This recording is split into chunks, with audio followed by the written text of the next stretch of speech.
Okay, so another day, another house tour tayo, no? So today, nandito tayo sa Pagsibol Village, Magalang, Pampanga. It's a duplex unit, no? So kung mapapansin nyo, dalawang unit lang silang magkadikit. Ayan, no? Kung isa kang OFW, virtual assistant, o kaya naman BPO employees na nagtatrabaho sa loob ng Clark, at least 35,000 ang income mo, pasok na pasok ka dito. So dito sa Pagsibol Village, it has 54 square meter lot area and 45 square meter naman ang kanyang floor area. And as you can see, ang kagandahan sa kanya, one carport na din siya. So tara, pasok tayo sa loob para makita niyo yung looban niya. And by the way nga pala, no? So, dito sa Pagsibol Village, ang kagandahan sa kanya, even yung mga screen door, kasama na to sa turnover unit. Even dun sa kabila, meron din siyang access doon. So tara, pasok tayo. So ayan, no, pagpasok natin dito sa loob, so kung mapapansin nyo, no, kahit meron siyang 4-seater or 3-seater na sofa, no, napakaliwalas pa din niya.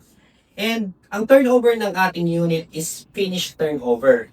So kung mapapansin nyo, yung kanyang tiles, ang pagkakaiba lang during turnover is white tiles lang po ang turnover niya.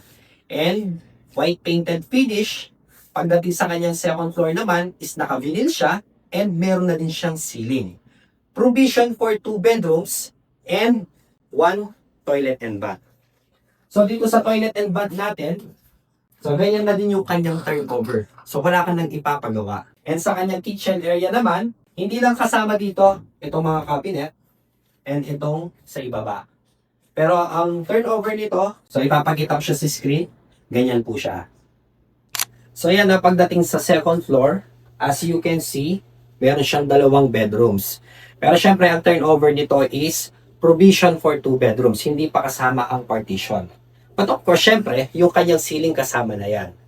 And dito sa Pagsibol Village, so paano nga ba tayo makakapag-avail dito? Ready for occupancy na ang mga unit dito. Wala silang down payment. Yes, tama ang narinig mo. Hindi mo kailangan maglabas ng malaking down payment dahil 10,000 processing fee lang para sa Pag-ibig application, water and electric installation lang.